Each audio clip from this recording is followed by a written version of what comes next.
Hello guys, welcome to my another new video. আজকে আমি এই ভিডিওর মাধ্যমে দেখাবো একটু অন্যরকম চিকেন কষা।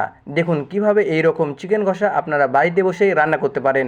যদি এরকম করে রান্না করে খেতে পারেন তবে আপনাদেরও একদম জিভে জল চলে আসবে এবং আপনারা প্রতিদিন বানিয়ে খেতে ইচ্ছে করবে। দেখুন, প্রথমে এইভাবে সমস্ত মশলা নিয়ে তেলে হালকা করে ছেড়ে দেবেন,